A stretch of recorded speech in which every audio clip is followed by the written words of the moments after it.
Mike. Hey. Mike. Anna. Mike. How many times did I call you? I think 2. 2 is 3 times. Hey, my God. It's 3 times. It's the tension. It's 3 times because today I'm going to ask you a question and you have to answer to the word. Do you always feel like this lady over here is just, bone of my bone, flesh of my flesh? Like, 24/7, every time that you watch me, in the different colors that you can never possibly imagine me. Is that spark boiling in you all the time? Your face spelling a lot of messages. No, jokes aside, today we want to talk about the hard truths of marriage, and specifically why eventually the spark in certain marriages die. Yeah.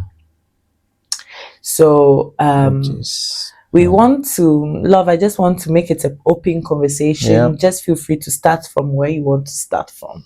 Yeah, I think probably, for those who don't know what spark means, we're talking about that thing that when you see the person that you love, it's, even if you are cold, you feel hot instantly. Yes. There's something, and you are not praying in tongues, so you are not praying in tongues. This is just natural heat coming from your body because you have seen a radiator from afar. So that's the thing, the desire. Yeah, but in marriage, physical attraction essentially, like you are attracted, like your body reacts. The hormones for us women, things are playing, men, things are visible. Things are flying and all those things. The truth is, in marriage, this is hard to say. When you're outside marriage, the belief is 24/7. The spark will be 100%. But those who have been in marriage and they are real, they are very real. You know that the spark is not always at 100. I'm just thinking about this thing right now that for some reason I think our society has trained us that with love is based upon feelings. Absolutely. There is this overemphasis on how you feel. I feel like this toward this person. I have this strong feeling. So when the feeling is no more there, that's where people are like, right, that indicator that things may work is no more there. So definitely this thing is not working. And I think as Christians, the perspective is, I'm not driven by feelings, but I'm driven by facts. And the fact is, I love you. I chose you, you were my choice.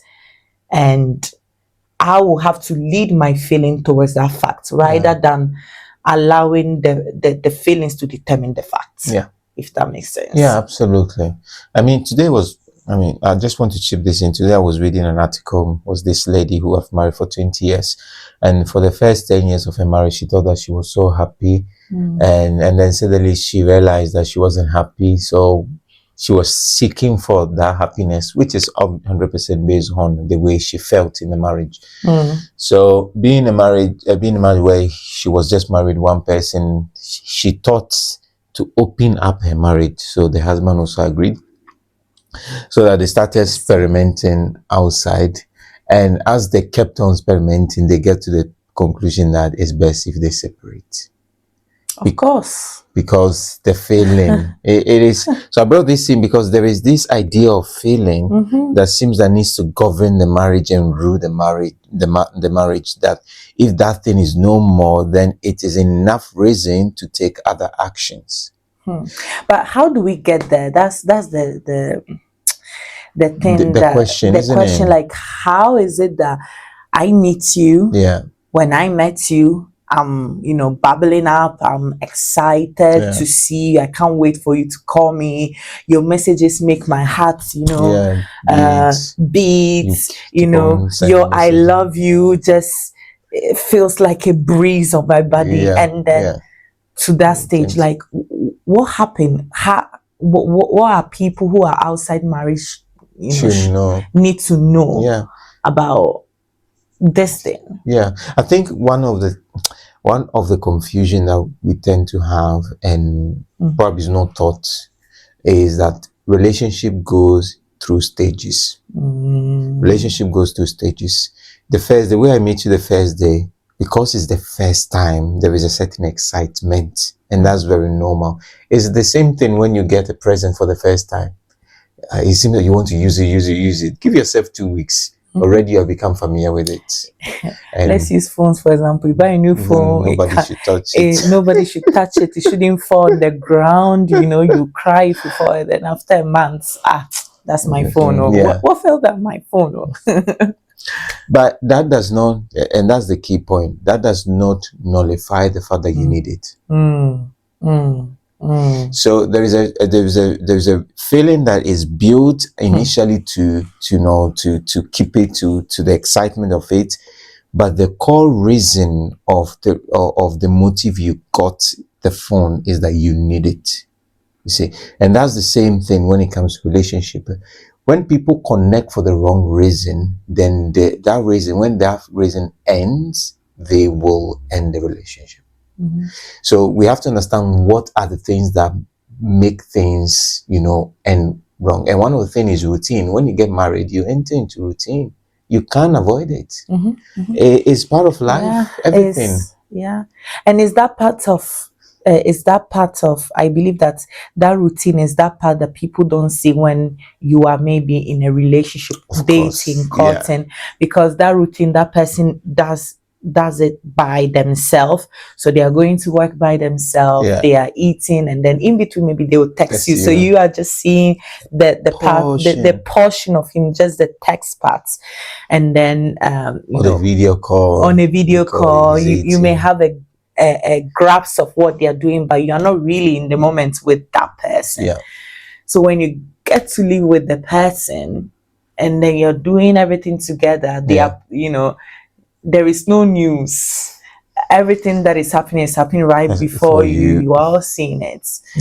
It affects you. I believe that, I don't know, love, if you want to share, at the beginning of our marriage, we were also kind of sliding into routine, isn't it? Yeah, of course. It's, the normal, you see, there is a normality in relationship until probably we'll touch it later on. I'm just citing it until there is a point where you become intentional. It's very normal. There is a normality.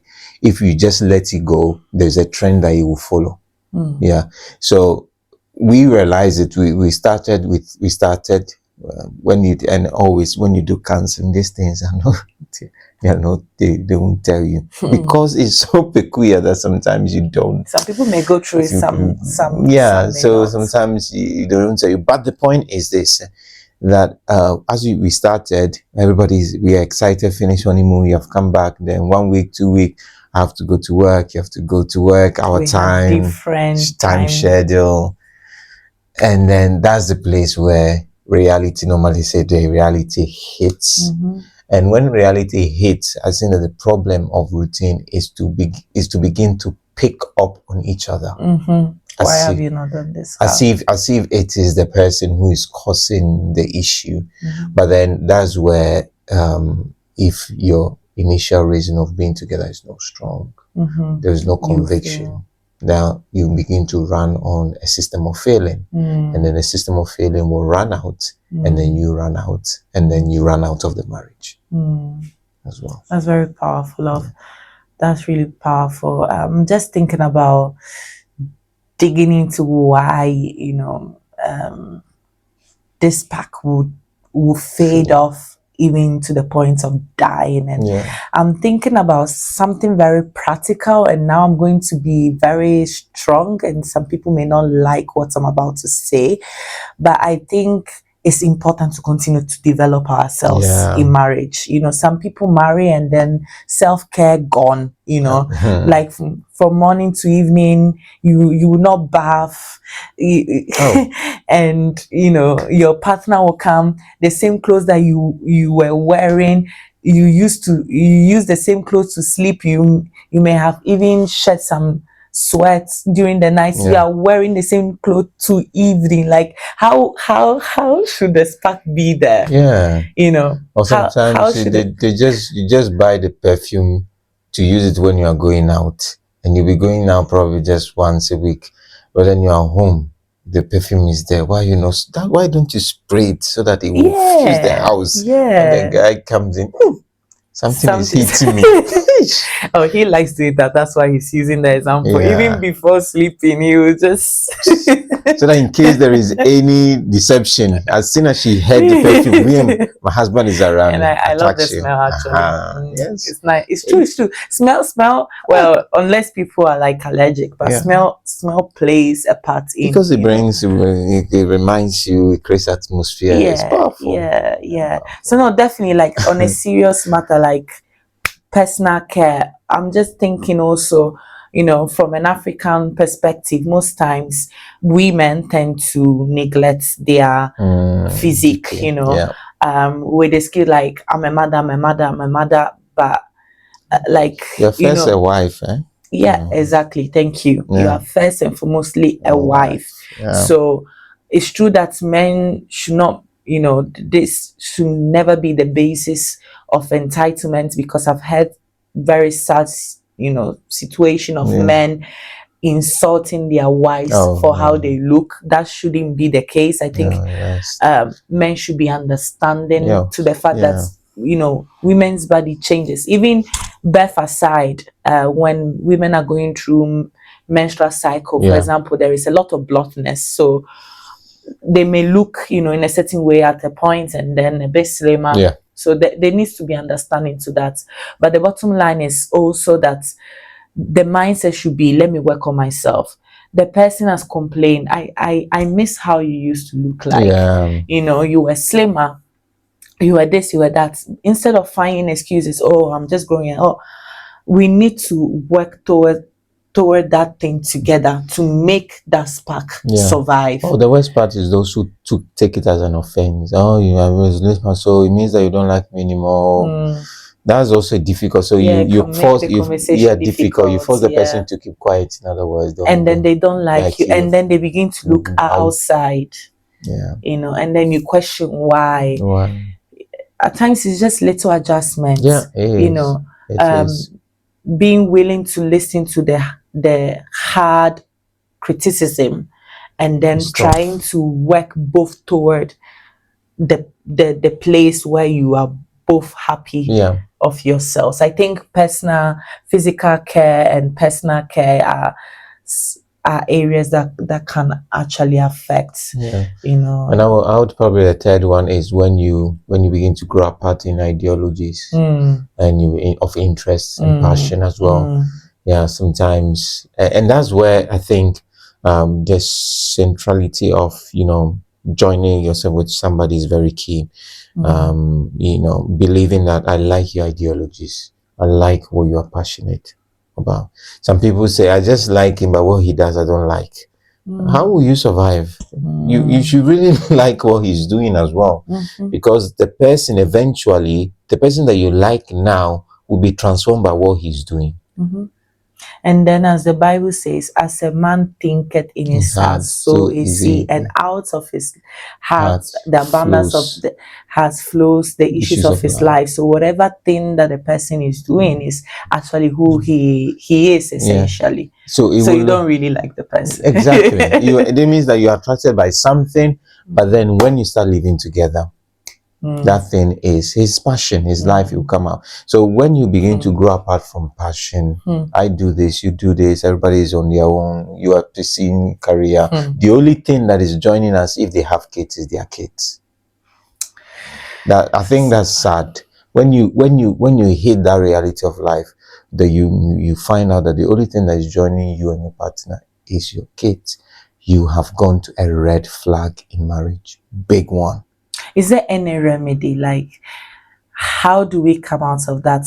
For some people may just find themselves at the beginning of this journey, in the middle, beginning to feel this little symptoms that we are raising here. Others may be deep into it.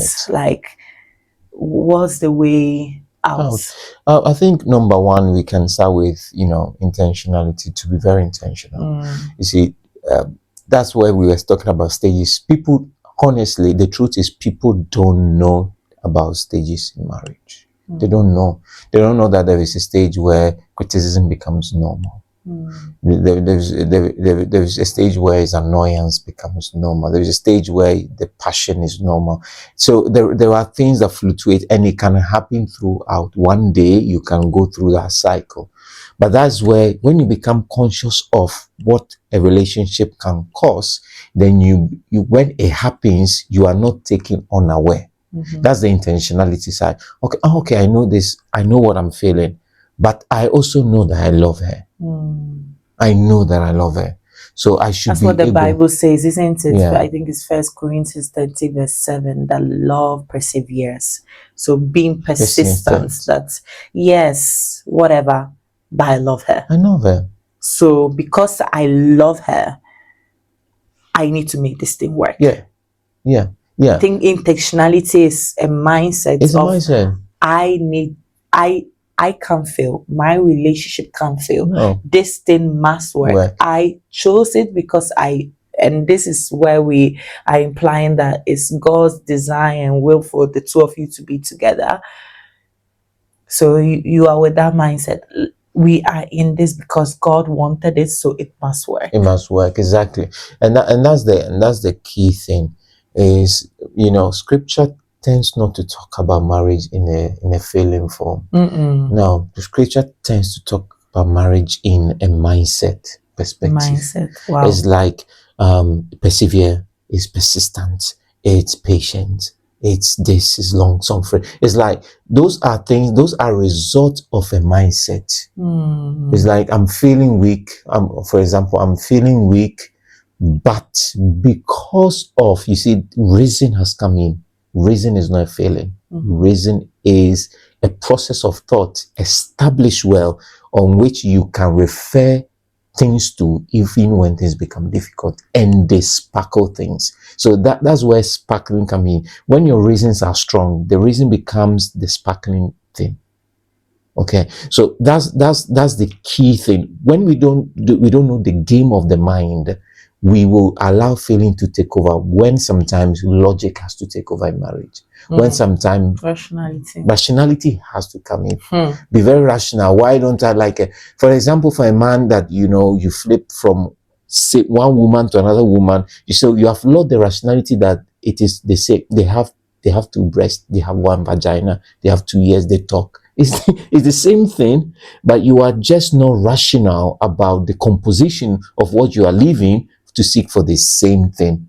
The only thing that you are looking for, it is the attraction that's generated, which will fade. It will finish. It will finish because it's just an attraction, and it's just a feeling. And it's just in a moment. So in being intentional, I'm just thinking, and I want to challenge us all this week, between now and next Sunday. Let's find time to be intentional. So set a date, please.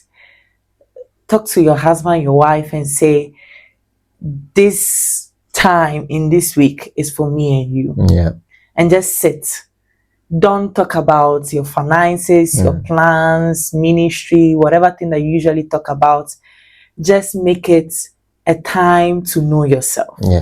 I think those kind of things, we like doing it. When we have time, we'll go out. Our schedule most times give us limited time to go out. But during the week, we make time and effort to just sit and enjoy ourselves. Whenever it's possible, even with a kid, we just make that effort. Like, if it is 3 hours, we make that 3 hours meaningful. 4 hours, we make that a Sunday evening, we make that meaningful, just us enjoying ourselves, embracing ourselves, cuddling ourselves. So I want to throw that challenge out there on intentionality. And the reason why I'm doing that, because I feel like another way to keep the spark alive is open conversation. If you don't set those time to sit and say, this is not working, being open, honest, that this thing is not working, this thing. I remember that we have those conversation daily. Like we talk about what we like on each other. Yeah. If you dress like this, if you cut your hair in this way, if you do your hairstyle in this way, I like it best. We do that thing, Yeah, and we we are do. like, okay, she likes it, he likes it, I'm going to do it for her, I'm going to do it for him. Yeah. And those things, it's just between the two of you having that open conversation. This thing I don't like. Even on a sex level, we are not discussing sex today. We are talking more about affinity and harmony, how you can keep that harmony between two people. But as I said, is just a matter of having that open conversation and be open to say, oh, I don't really like this thing, I don't really enjoy this thing. If you do this thing, I feel. And now it's dropping in my head, love, that one of the things that we also said that can help us, thankfully we both work from home most time, so we said, having that time even during work to just come cuddle ourselves, kiss ourselves, just pause whatever. We entitled to some pauses during our work time, just to say, oh, I'm here, you are here, just to keep the spark alive. Exactly. And that might not be for the reality of many other people. That might not be the reality of many, but as much as we can, we should really be intentional over that. That's it. I'm just maybe wanting to add one more point on how to keep the spark alive. I would say, you mentioned something about when people grow apart because they have different passions. As a couple, I think we need to have an objective together. We should be working on something together. Absolutely. So if you can't think of one thing that the two of you are working together as a couple, that's a bit worrying, because that's the essence of coming together. We said it a couple of episodes ago, that the intent is that God has given an assignment to the man and he has found a suitable helper to come and help on the assignment. So there should be something that you're working together. So if there is no common objective, but just individuals pursuing their individual ambitions, there is something wrong, and it's setting you guys to the point where you will be utterly divided. So we hope you enjoy today's episode. If you did, please share it with some other couple that will benefit from this content. Anything else that you would like to say? I would just say stay tuned, stay connected.